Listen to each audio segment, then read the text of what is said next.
Morning friends, I am ख्याति Patel from अश्वमेघ विद्यालय। आज का हमारा चैप्टर रहेगा chapter number 10, working with tables.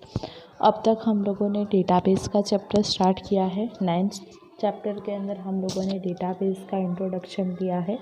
Database के इंट्रोडक्शन के अंदर हम लोगों ने वहाँ पे बात की है कि डेटाबेस के अंदर 4 ऑब्जेक्ट डेटा ऑब्जेक्ट का कलेक्शन है। Database is a combination of 4 data object, tables, forms, queries and reports. तो ये जो चैप्टर है आपका पूरा, ये चैप्टर पूरा आपका टेबल के ऊपर रहेगा।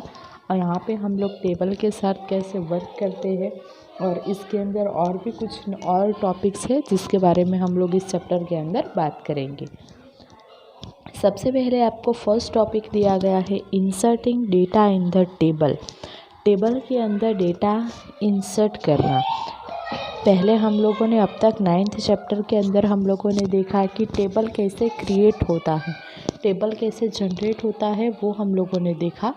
अब हम लोग इस चैप्टर के अंदर देखेंगे कि टेबल के अंदर डेटा कैसे इंसर्ट होता है।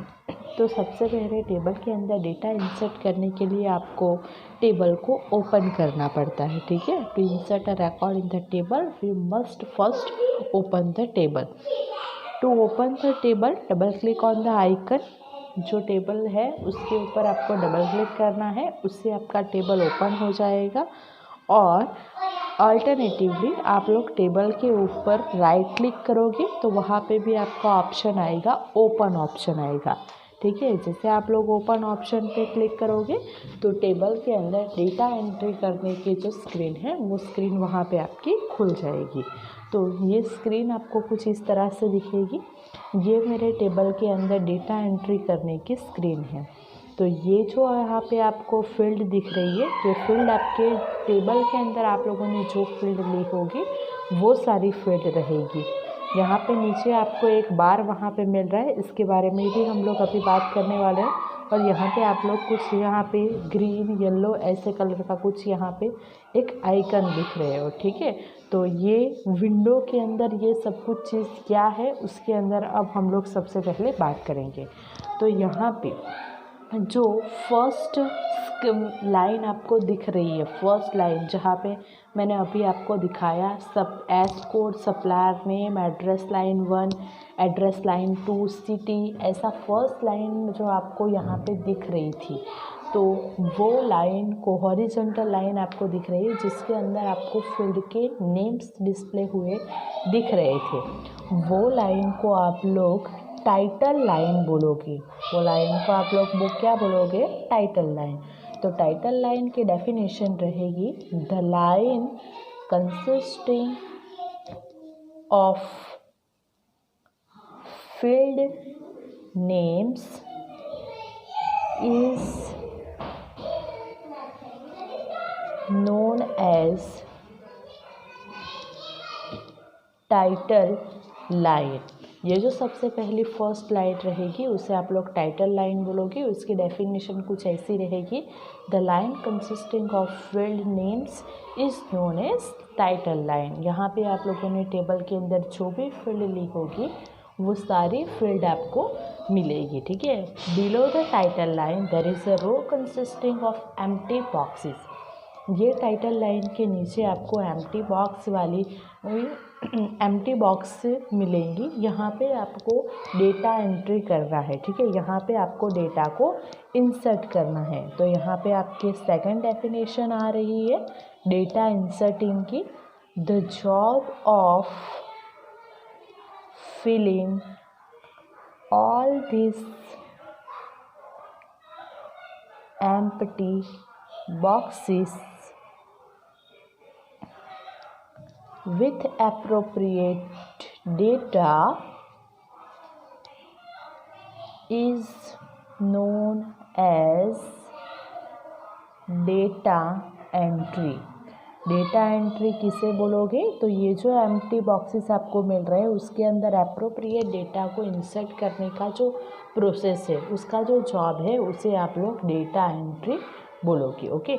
In front of the first field there is a small box that contains a pointing arrow sign. मैंने जो अभी ग्रीन और येलो कलर का एक छोटा सा पॉइंटिंग एरो दिखाया था वो है, ठीक है। तो ये जो फर्स्ट फील्ड के आगे जो आपको ऐसा स्मॉल बॉक्स मिलता है जो पॉइंटिंग एरो का सिंबल उसके अंदर रहता है, उसका नेम आपको याद रखना है। This box is known as record selector box. This box is known as record selector box. उसे क्या बोलोगे आप लोग? record selector box बोलोगे, ठीक है। किसे बोलोगे ये पता चला। वो जो फर्स्ट फील्ड के आगे जो आपको थोड़ा सा पार्ट मिलता है और वहाँ पे आपको एक पॉइंटिंग एरो जैसा मिलता है उसे रिकॉर्ड सिलेक्टर बॉक्स बोलोगे। And the sign in it, और उसके अंदर जो साइन है उस साइन को रिकॉर्ड सिलेक्टर आइकन बोलोगे।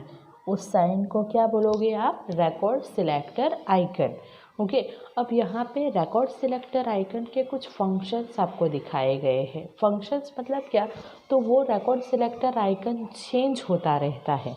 तो सबसे पहले जो रिकॉर्ड सिलेक्टर आइकन है वो ब्लैक पॉइंटिंग एरो जब होता है, ब्लैक पॉइंटिंग एरो आइकन, ये कैसा दिखता है? तो ऐसा बॉक्स के अंदर ऐसा ब्लैक कलर का पॉइंटिंग एरो, ठीक है। ये black pointing arrow is known as record pointer. ये जब ब्लैक पॉइंटिंग एरो रहता है तब आप लोग इसे क्या बोलोगे? रिकॉर्ड पॉइंटर बोलोगे, ठीक है। Black pointing arrow is known as record pointer and it indicates the current record of the table at the given moment of time. What it indicates? Current record. Okay, next, the green icon with flash, the green icon with flash, जब ये green colour के symbol का flash के जैसा हो जाता है, is the end of the table, वो क्या दिखाता है? टेबल का एंड दिखाता है, end of the table, and it is displayed in the next to the last record in the table. ये green icon with flash, it indicates your end of the table. When it change into pencil icon, जब ये pencil icon जैसा बन जाता है, pencil icon मतलब आपका ये आइकन रहेगा उसके अंदर ऐसी पेंसिल जैसी वो हो जाएगी। When it change into pencil icon is an edit icon. Pencil icon क्या रहेगा? एडिट आइकन रहेगा, ठीक है। और इस आइकन से आप लोग टेबल के अंदर एडिटिंग कर पाओगे। एंड द लास्ट जो मैंने वहाँ पे बार दिखाया था, लास्ट बार जहाँ पे आपको रिकॉर्ड 4 ऑफ 4 ऐसा लिखा हुआ मैंने दिखाया था, वो जो लास्ट बार था वो लास्ट बार आपका नेविगेशन बार कहलाता है। This bar is known as navigation bar and it contains some navigations buttons, और उसके ऊपर क्या रहते हैं? कुछ नेविगेशन बटन रहते हैं। And it also let us to know the current position of the record pointer, ये भी आपको रिकॉर्ड पॉइंटर की करंट पोजीशन दिखाता है, ठीक है। तो यहाँ पे ये जो बार है उसके अंदर जो बटन्स है रहते हैं नेविगेशन बटन, वो बटन कौन कौन से रहते हैं वो आपको नेक्स्ट यहाँ पे स्क्रीन के अंदर दिखाए हैं। देखो, ये पेंसिल जैसा हो गया तभी एडिट आइकन है। ये यहाँ पे रिकॉर्ड सिलेक्टर आइकन के डिफरेंट फंक्शंस थे, ठीक है। तो ऐसे मैंने यहाँ पे सबके अंदर डेटा एंट्री कर ली। ये जो लास्ट बार है, ये लास्ट बार आपका नेविगेशन बार कहलाता है। नेविगेशन बार के अंदर record 4 of 4, it means you are having current 4 record and you are right now on 4th record and total number of records is also 4, ठीक है। तो रिकॉर्ड 4 ऑफ 4 का मतलब क्या हुआ? आपके पास टोटल 4 रिकॉर्ड है और अभी आप 4th रिकॉर्ड के ऊपर हो, ठीक है। यहाँ पे ये जो बटन है, ये बटन के नेम्स आपको याद रखने हैं। Navigation bar contain new record button, last record button, next record button, previous record button and first record button. तो नेविगेशन बार के अंदर ऐसे नेविगेशंस बटन रहते हैं। ओके, तो ये आपको याद रखना है। नेक्स्ट टॉपिक दिया गया है editing records in the table. Editing records in the table. तो एडिटिंग मतलब क्या? तो एक बार आप लोगों ने इंसर्ट कर लिया, अब इंसर्टिंग के बाद आपको कुछ चेंज करने की ज़रूरत पड़ती है, then it is known as editing. So the definition of editing is the process of correcting the data entered previously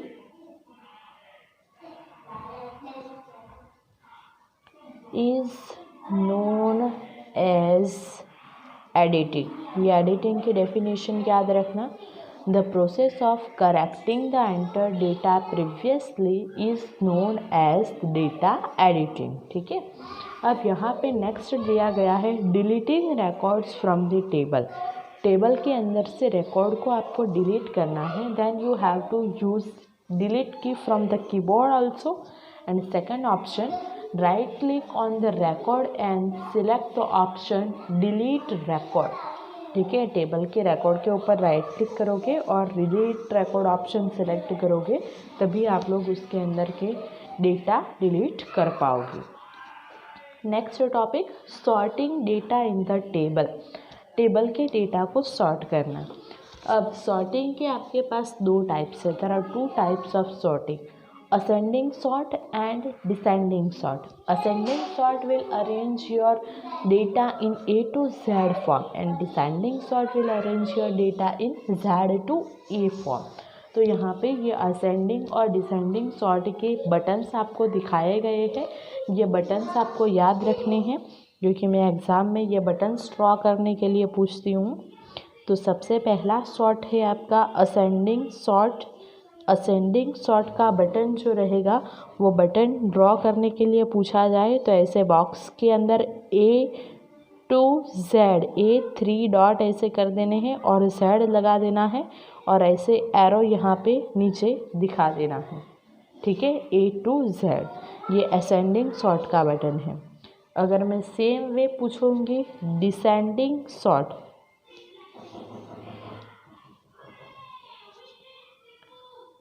descending sort, उसका बटन भी कुछ ऐसे रहेगा। ऐसे ही सेम आपको एक बॉक्स बनाना है। डिसेंडिंग सॉर्ट के अंदर आपको Z dot dot dot A ऐसा दिखाना है और यहाँ पे आपको सेम ऐसा एरो करना है। कि मैं एरो यहाँ पे मेरा इतना विजिबल नहीं है, लेकिन ये जो एरो है वो दोनों एरो ऐसे सेम रहेगा। तो असेंडिंग सॉर्ट के अंदर आपको A to Z लिखना है, डिसेंडिंग सॉर्ट के अंदर आपको ऐसे Z to A लिखना है। तो ये दो बटन से आपके डेटा के अंदर सॉर्टिंग परफॉर्म हो सकता है। ओके, नेक्स्ट टॉपिक दिया गया है controlling data redundancy. Controlling data redundancy. तो यहाँ पे सबसे पहले डेटा रिडंडेंसी क्या होती है उसकी डेफिनेशन आपको पता होनी चाहिए। What do you mean by data redundancy? Data redundancy is a term used for unnecessary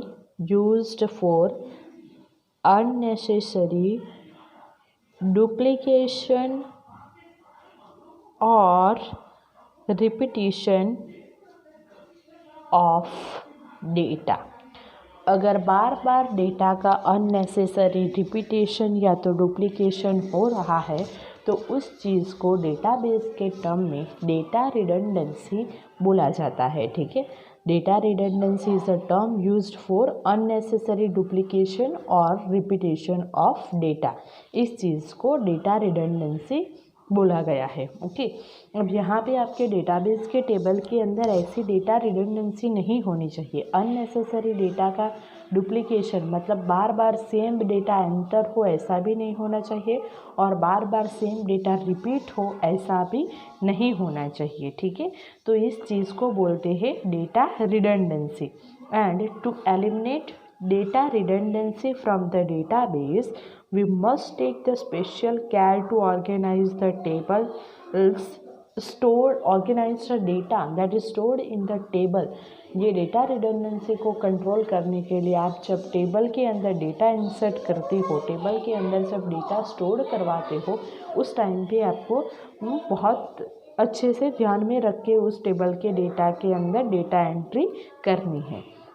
So the database designer attempt to eliminate as far as possible by using a technique called data normalization। ठीक है, ये database designer जो है उसे ये data को normalise form में रखना है। डेटा नॉर्मलाइज से आपकी डेटा रिडंडेंसी कम होगी। तो यहाँ पे आपको नॉर्मलाइजेशन भी क्या है उसकी प्रोसेस भी समझनी पड़ेगी। तो यहाँ पे नॉर्मलाइजेशन की डेफिनेशन दी गई है, बहुत बड़ी है इसलिए मैं लिख नहीं रही हूँ। Normalisation is a process that suggest decomposition of single table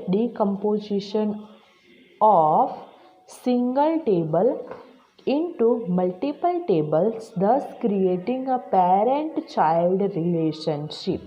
ठीक है, नॉर्मलाइजेशन क्या है? इट इज़ अ प्रोसेस, ये एक प्रोसेस है जिसके अंदर आप लोग ये decomposition of single table into multiple table, एक टेबल का सिंगल टेबल का आप लोग मल्टीपल टेबल के अंदर उसको डिकम्पोज करोगे और वहाँ पे पेरेंट चाइल्ड रिलेशनशिप क्रिएट करोगे, then it is known as data normalisation. ठीक है, तब आप लोग नॉर्मलाइजेशन की प्रोसेस करोगे, तब आपके डेटा के अंदर डेटा रिडंडेंसी नहीं आएगी। ठीक, तो यहाँ पे ये कैसे हो सकता है, यहाँ पे आपको एक एग्जांपल करके दिखाया गया है।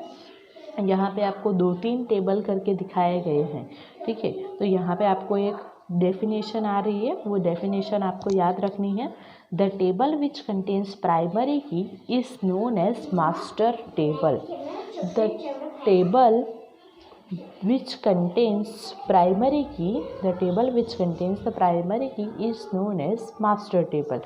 जिस टेबल के अंदर प्राइमरी की होती है उस टेबल को मास्टर टेबल बोलते हैं। ठीक है, तो यहाँ पे आपको 2-3 टेबल के एग्जाम्पल दिखाए गए हैं। ये कंट्री टेबल है, ये स्टेट टेबल है और ये सिटी टेबल है।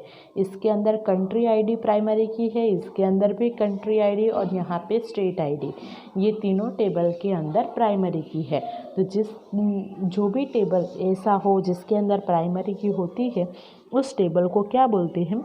मास्टर टेबल्स बोलते हैं। ठीक है, तो यहाँ पे आप लोग हमने अभी जो देखा डेटा रिडंडेंसी, तो वहाँ पे हम लोगों ने डेटा नॉर्मलाइजेशन की डेफिनेशन क्या देखी कि एक टेबल में से आपको मल्टीपल टेबल में उसको यूज़ करना है। ठीक है, और वहाँ पे पेरेंट चाइल्ड रिलेशनशिप क्रिएट करनी है। तो यहाँ पे ये पेरेंट चाइल्ड रिलेशनशिप क्रिएट करने के लिए आपकी फॉरेन की यूज़ होती है। ठीक है, कौन से की यूज़ होती है? फॉरेन की यूज़ होती है। तो यहाँ पे आपको फॉरेन की डेफिनेशन दिखाई गई है। Foreign key can be defined as field और कॉम्बिनेशन ऑफ फील्ड। एक फील्ड हो सकती है या तो कॉम्बिनेशन ऑफ फील्ड हो सकती है, whose values are borrowed from another table, जिसकी वैल्यू दूसरे टेबल में से आती हो। ऐसे फील्ड या तो कॉम्बिनेशन ऑफ फील्ड उसे फॉरेन की बोला जाता है। And when the foreign key is a combination of more than one field, it is known as composite foreign key. ये सारे कंसेप्ट, ये सारे डेफिनेशन आपको याद रखने हैं। प्राइमरी की डेफिनेशन, मास्टर टेबल जिस टेबल के अंदर प्राइमरी की होती है उसे मास्टर टेबल बोलते हैं। मास्टर टेबल के बाद आपका दूसरा कंसेप्ट आता है फॉरेन की का। Foreign key is can be defined as the field और combination of field whose values are borrowed from another table. उसे फॉरेन की बोलते हैं। And when it is a combination of more than one field, जब foreign key एक से ज़्यादा field का combination होती है तब इसे कंपोजिट फॉरेन की बोलते हैं। ठीक है, तो ये जो डेफिनेशन है, ये सारी डेफिनेशन आपको रिमेंबर रखनी है। ओके, नेक्स्ट आपको ये बहुत सारे टेबल्स के एग्जाम्पल से बहुत सारी चीज़ें समझाई गई है। जो भी हम लोगों ने देखी वही सारी चीज़ें आपको समझाई गई है। नेक्स्ट टॉपिक दिया गया है क्रिएटिंग रिलेशनशिप बिटवीन टेबल्स इन बेस। बेस के अंदर टेबल के बीच में रिलेशनशिप आप लोग जब तक क्रिएट नहीं करोगे तब तक आप लोग डेटा का शेयरिंग नहीं कर पाओगे। तो डेटा का शेयरिंग करने के लिए बेस के डेटाबेस के टेबल के अंदर रिलेशनशिप होनी चाहिए। और रिलेशनशिप क्रिएट करने के लिए आपको टूल्स मेनू में से ऑप्शन सेलेक्ट करना है रिलेशनशिप। टूल्स मेनू में से आप लोग ऑप्शन सिलेक्ट करोगे रिलेशनशिप। ठीक है, ये रिलेशनशिप के बारे में अभी भी नेक्स्ट टॉपिक आपका आएगा, लेकिन हाल के लिए इस टॉपिक को हम लोग यहाँ पे स्टॉप करते हैं। नेक्स्ट हम लोग रिलेशनशिप के अंदर देखेंगे। ठीक है, तो ऐसे आप लोग टूल्स मेनू में से रिलेशनशिप ऑप्शन क्रिएट करोगे। बाद में ऐसे आपके जितने टेबल के बीच में आपको रिलेशनशिप क्रिएट करनी है उतने टेबल आपको ऐड करवा लेने हैं। तो ऐसे आप लोग कंट्री आईडी ऐसे आप लोग ऐसे रिलेशनशिप क्रिएट कर सकते हो। तो अब ये दोनों टेबल के बीच में रिलेशनशिप हो गई है, तो आप लोग इस दो टेबल में से डेटा का शेयरिंग कर सकते हो। ठीक है, तो यहाँ पे जो कंट्री आईडी फील्ड जो ये कंट्री टेबल की है, it is known as your referenced field. ये रेफरेंस फील्ड है। While the country ID field in the state table की जो कंट्री आईडी फील्ड है that is known as referencing field.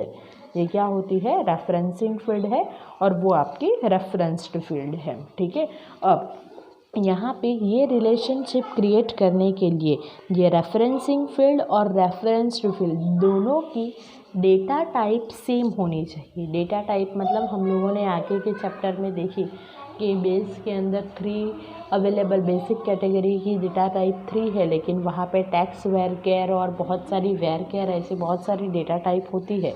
तो ये दोनों की डेटा टाइप सेम होनी चाहिए। अगर दोनों की डेटा टाइप सेम नहीं होगी तब आपके ये रिलेशनशिप ऐसे क्रिएट नहीं होगी। ठीक है, तो ये पॉइंट को आपको ध्यान में रखना है। To create a relationship your reference field and referencing fields data type should be same. Next topic referential integrity. Referential integrity किसे बोलते हैं, इसकी भी डेफिनेशन आपको दिखाई गई है, ये आपको याद रखनी है। Referential integrity principle can be stated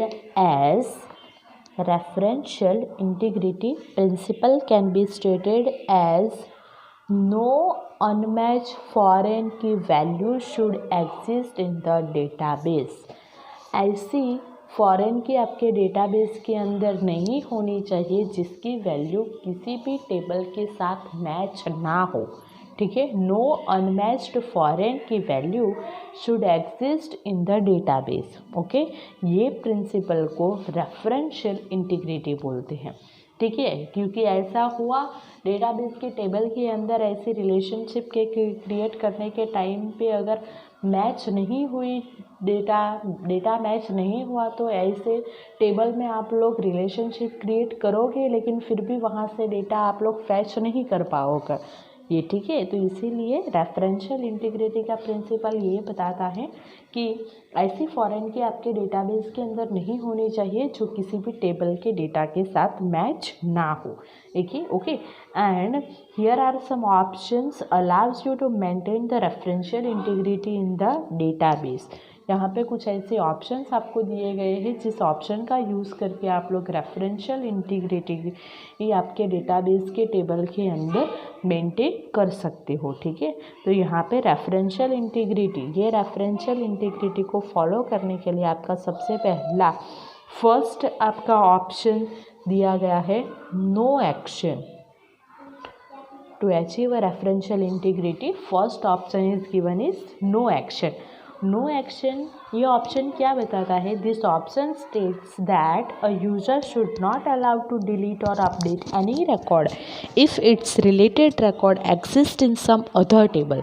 अगर कोई टेबल के अंदर उसके रिलेटेड दूसरे टेबल के अंदर कुछ रिकॉर्ड्स है तो उस टेबल के अंदर आप लोग कोई भी एक्शन परफॉर्म नहीं कर पाओगे.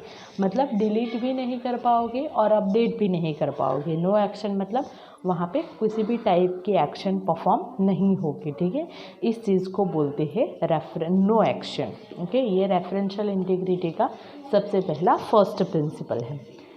सेकंड प्रिंसिपल है अपडेट कैस्केड. ये सारे ऑप्शंस याद रखना. Update cascade, this option states that if user is allowed to delete or update the value, all the related records should be automatically deleted or updated. अगर user ऐसा allow करता है कि ये अपडेट कास्केड का मतलब है कि अगर यूज़र ने ये अपडेट कास्केड के ऑप्शन पे क्लिक किया है तो यहाँ पे यूज़र अगर डिलीट और अपडेट करता है तो डेटाबेस के टेबल के अंदर रिलेटेड रिकॉर्ड्स के अंदर सब कुछ ऑटोमेटिकली सारे जो इसका रेफरेंस जिस रिकॉर्ड का रेफरेंस जिस टेबल के अंदर है वो सारे टेबल के अंदर वो डेटा डिलीट और अपडेट हो जाने चाहिए. Okay, third principle is known as set null. Set null option states if user deletes or updates the field, all the related record which will hold null value in the related field. मतलब यहाँ पे अगर आप लोग को database के table के अंदर डिलीट और अपडेट करना चाहते हो तो सारे रिकॉर्ड वहाँ पे नल वैल्यू से फिलअप हो जाएगी. मतलब नल वैल्यू मतलब कुछ भी नहीं. सेट नल मतलब वहाँ पे नल का मतलब होता है एम्प्टी. ठीक है, and the fourth option is set default. ये सेट डिफ़ॉल्ट के अंदर वो सारे रिकॉर्ड कुछ डिफ़ॉल्ट वैल्यू से सेट हो जाएंगे. ऐसा अगर आप लोग करना चाहते हो तो ये सेट डिफ़ॉल्ट ऑप्शन पे आप लोग को रेडियो बटन पे आपको ये सिलेक्ट करना है. देखो ये 4 ऑप्शन आपको याद रखने हैं. Okay, no action, update cascade, set null and set default. Okay, ऐसे आप लोग डेटाबेस के अंदर रेफरेंशियल इंटीग्रिटी को मेंटेन कर पाओगे. ओके, और अभी जो हम लोग देखने जा रहे हैं वो सबसे इम्पोर्टेंट, बहुत इम्पोर्टेंट टॉपिक है. ये जो हम लोगों ने रिलेशनशिप का टॉपिक देखा वहाँ पे ही वही टॉपिक वापस से आ रहा है, एडिटिंग रिलेशनशिप. Editing relationship. अब डेटाबेस के टेबल के अंदर 3 टाइप की रिलेशनशिप होती है. ठीक है, डेटाबेस के टेबल के अंदर 3 टाइप की रिलेशनशिप होती है. There are major 3 types of relationship between any tables of database. This 3 type of relationship is known as 1-to-1 relationship. नेम्स याद रखना बहुत इंपॉर्टेंट है. 1-to-1 relationship. Second relationship is 1-to-many relationship and third one is many-to-many relationship. Many-to-many. These 3 are the relationship available between any tables of the database. 1-to-1, 1-to-many and many-to-many. Okay, अब यहाँ पे ये relationship के अंदर आपको बहुत सारे example आपको यहाँ पे समझाए हैं. अब जो मैं समझाने जा रही हूँ वो अच्छे से समझना. ये रिलेशनशिप के अंदर आपको एग्ज़ाम में क्वेश्चन कैसे मिलेंगे तो एग्ज़ाम में आपको 2 एंटिटीज़ दी जाएगी और ये 2 एंटिटीज़ के बीच में कैसी रिलेशनशिप, ये 3 में से कैसी रिलेशनशिप है वो आपको एग्ज़ाम में बताना पड़ेगा. ठीक है, तो यहाँ पे देखते हैं 1-to-1 रिलेशनशिप में क्या होता है. तो 1-to-1 ये पहले हम लोग बात करेंगे डेटाबेस के अकॉर्डिंग, बाद में हम लोग रियल लाइफ के एग्जाम्पल की बात करेंगे. आपको एग्ज़ाम में जो आएगा वो रियल लाइफ के एग्जाम्पल्स ही आएंगे. तो 1-to-1 relationship indicates that one specific record of a particular table has one and only one corresponding record in the other table of the database. One to one relationship मतलब क्या, तो एक specific record के लिए database के दूसरे table में भी सिर्फ एक ही पर्टिकुलर रिकॉर्ड रहेगा तो उसे वन टू वन रिलेशनशिप बोलते हैं। ठीक है, ये एग्ज़ाम में डेफिनेशन आपको कभी भी नहीं पूछी जाएगी, लेकिन एग्ज़ाम में आपको क्या पूछा जाएगा, तो एग्ज़ाम में आपको पूछा जाएगा the relationship between chair and person is which type of relationship. ठीक है, तो आपको अब ये दोनों एंटिटीज़ के बारे में सोचना है, चेयर एंड पर्सन के अंदर।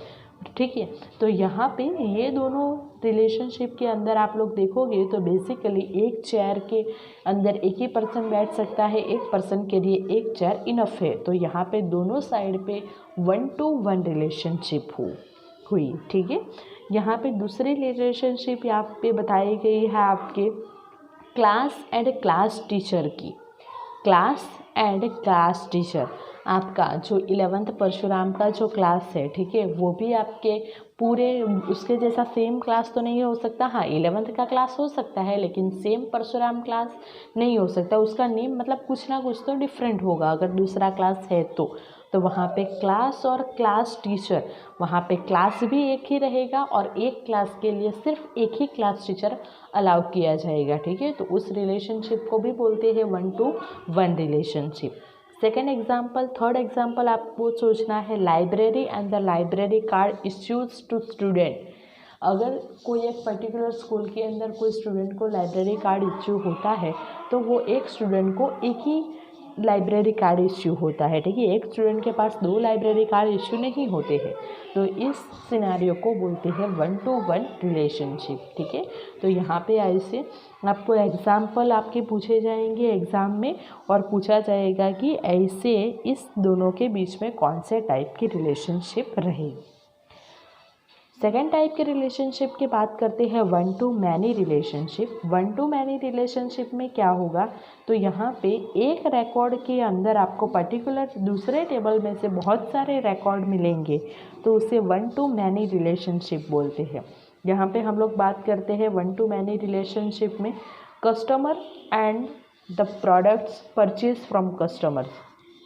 एक कस्टमर है, वो कस्टमर किसी शॉप के अंदर कुछ प्रोडक्ट परचेज करने जाता है तो वहाँ पे वो वन टू वन रिलेशनशिप भी हो सकता है कि अगर उसे एक ही प्रोडक्ट परचेस करनी है तो वहाँ पे वन कस्टमर वन प्रोडक्ट। ठीक है, तो वो वन टू वन भी कहलाता है, लेकिन बेसिकली हम लोग बात करते हैं customer and the multiple product purchase multiple product, तो वो वन टू मैनी रिलेशनशिप हुआ। कस्टमर एक ही है लेकिन वो वहाँ पे मल्टीपल प्रोडक्ट्स परचेज करता है तो वो वन टू मैनी रिलेशनशिप कहलाती है।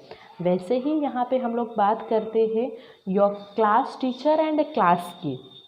क्लास टीचर एंड क्लास, तो क्लास टीचर आपका एक क्लास के लिए एक ही रहेगा, लेकिन क्लास मतलब क्लास के अंदर के स्टूडेंट्स, क्लास के अंदर के स्टूडेंट, क्लास में आपके एक स्टूडेंट तो नहीं रहेगा, एक से ज़्यादा स्टूडेंट रहेंगे।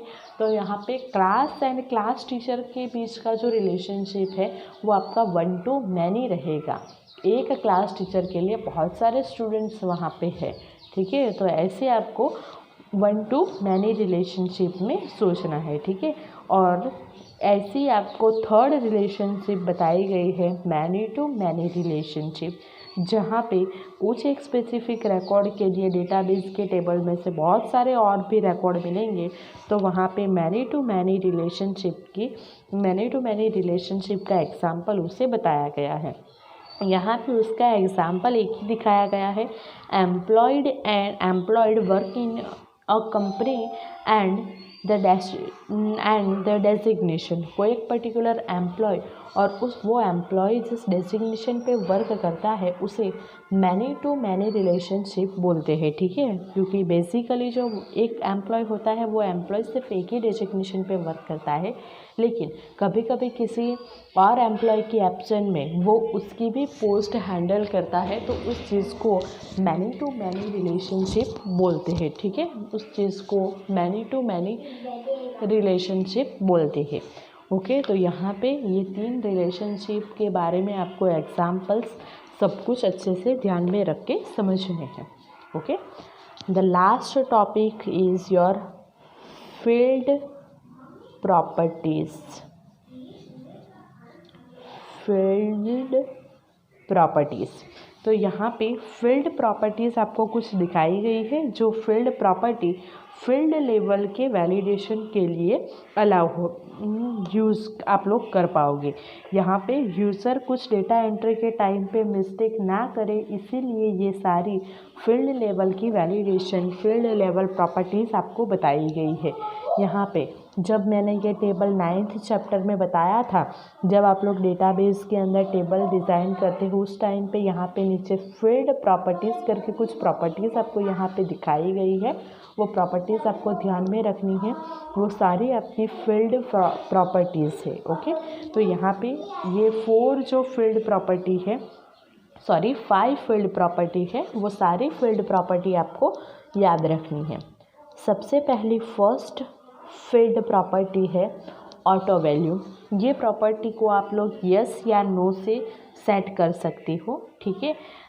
If the value of this property is set to yes, it automatically increments the value for each new record. अगर इसे यस सेट करते हो आप लोग तो उसकी वैल्यू ऑटोमेटिकली नेक्स्ट रिकॉर्ड के ऊपर ऑटोमेटिकली उसकी वैल्यू बढ़ती जाती है। Okay, and this property is set for this auto value property is set for numeric field. जो भी न्यूमेरिक फील्ड है उसके लिए ही ये ऑटो वैल्यू प्रॉपर्टी आप लोगों की सेट हो सकती है, न्यूमेरिक फील्ड, और we can say that integer field. Okay, तो इसके लिए आप लोग ऐसे ऑटो वैल्यू प्रॉपर्टी को सेट कर पाओगे। अगर आप लोगों ने यस से सेट कर ली तो उसकी वैल्यू ऑटोमेटिकली इंक्रीमेंट होती जाएगी। नेक्स्ट फील्ड प्रॉपर्टी है एंट्री रिक्वायर्ड। एंट्री रिक्वायर्ड, इसका मतलब है कि डेटाबेस के टेबल के अंदर कुछ ऐसी फील्ड है जिसकी एंट्री बहुत इम्पोर्टेंट है। ऐसा आप लोग चाहते हो कि यूज़र उसकी वैल्यू कंपलसरी डाले, तो ये एंट्री रिक्वायर्ड प्रॉपर्टी को भी आपको यस से सेट करना है। इसके अंदर भी आप लोग उसे यस या नो से सेट कर सकते हो अगर आपको चाहिए, तो उसके लिए भी आपको ये एंट्री रिक्वायर्ड प्रॉपर्टी को आप लोग यस सेट कर सकते हो। अगर आपने उसको यस सेट कर ली तो यूज़र उसको स्किप नहीं कर पाएगा, ठीक है, और उसको कंपलसरी उसकी एंट्री वहाँ पे करनी पड़ेगी। थर्ड फील्ड प्रॉपर्टी है आपकी लेंथ। ये लेंथ के अंदर आप लोग कुछ पर्टिकुलर फील्ड के अंदर कुछ आप लोग प्री डिफाइंड लेंथ उसकी डाल सकते हो। जैसे मैंने फ़ॉन्ट नंबर वाली डेटा टाइप रखी है, फ़ॉन्ट नंबर वाली फील्ड रखी है, तो मैं उसकी लेंथ 10 सेट कर सकती हूँ। तो यूज़र 10 से ज़्यादा वैल्यू उसके अंदर नहीं डाल पाएगा। समझ में आ रहा है? लेंथ मतलब वहाँ पे आप लोग उसके कुछ लेंथ फिक्स कर सकते हो और वहाँ पे वो प्री डिफाइंड साइज़ के से ज़्यादा वहाँ पे यूज़र वैल्यू नहीं डाल पाएगा, तो उसे लेंथ बोलते हैं। फोर्थ प्रॉपर्टी है आपकी डिफ़ॉल्ट वैल्यू। डिफ़ॉल्ट वैल्यू मतलब आपको डेटाबेस के अंदर पहले से कुछ वैल्यू चाहिए, पहले से प्री डिफाइंड कुछ वैल्यू चाहिए किसी भी रो के अंदर, तो उसके लिए आप लोग ये डिफ़ॉल्ट वैल्यू डाल सकते हो, ठीक है। और लास्ट है आपका फिफ्थ फील्ड प्रॉपर्टी है आपकी फॉर्मेट। फॉर्मेट मतलब आप लोगों को कुछ पर्टिकुलर फॉर्मेट के अंदर उस चीज़ को डालना हो, तो वहाँ पे ये फॉर्मेट के अंदर आपके जैसे आप लोग यूज़ करते हो डेट डालने के अंदर, डेट आप लोग जब इंसर्ट करते हो तब यहाँ पे आप लोगों की जब डेट इंसर्ट होती है तो उसकी बहुत सारी डिफरेंट टाइप्स की फॉर्मेट होती है। तो वहाँ पे आपको कौन से फॉर्मेट में आपको उसे डालना है वो भी आप लोग सिलेक्ट कर सकते हो, ठीक है। देखो यहाँ पे ये auto value by default no है, ये सब बाय डिफ़ॉल्ट नो ही रहती है। ये लेंथ को मैंने 10 सेट कर लिया, ये डिफ़ॉल्ट वैल्यू को मैंने 1 सेट कर ली। अब यहाँ पे ये फॉर्मेट एग्जाम्पल कुछ बताए गए हैं। यहाँ पे मैं इस बटन पे क्लिक करूँगी तो मुझे कुछ डेट की डिफरेंट टाइप की डिफरेंट कैटेगरीज़ की फॉर्मेट मिलेगी। देखो ये डेट की डिफरेंट फॉर्मेट है, इसमें से मैं पर्टिकुलर फॉर्मेट लेके ओके कर सकती हूँ, ठीक है।